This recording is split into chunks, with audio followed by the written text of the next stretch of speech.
And you might face a curveball if you're planning to get the updated COVID-19 vaccine for a trip or for work. The FDA approved the vaccine prescription free, but only for people 65 and older or those with certain medical conditions. Our Armand Rahman spoke to a local pharmacist and UW-Madison expert who says the sudden new guidelines have sent many scrambling.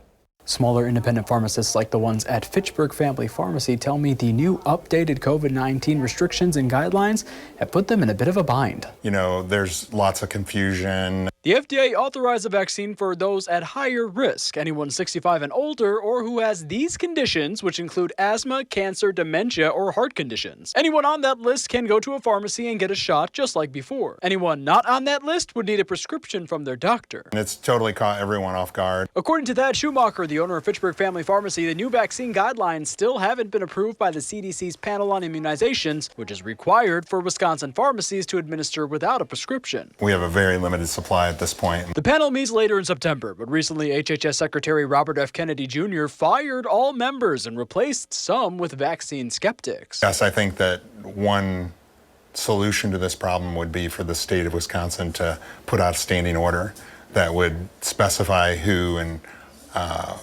could get the COVID vaccine. The cost side for patients is whether insurance will still cover the vaccine. Dan Sachs is an associate professor of risk and insurance at UW-Madison. He says if the panel approves the vaccine, it would trigger insurance plans to cover it. And so the pharmacies know that more people are going to be able to get the vaccines at no cost to them. And of course, they're going to be much happier stocking it, more confident that they won't have excess inventory. But right now, the list of conditions means each insurance company can choose what they do and don't want to cover. People who would get the shot in the arm might not if it costs them an arm and a leg, when vaccination rates in Wisconsin are not very high as it is. What I think the policy misses is that one reason people get vaccinated is not to protect themselves, but to protect other people and other family members. In the meantime, Schumacher says to contact your doctor with any questions, and he asks his future patients for patience. Just give some grace to the pharmacists and providers across the state. Reporting in Fitchburg, Armand Rahman, News 3 Now.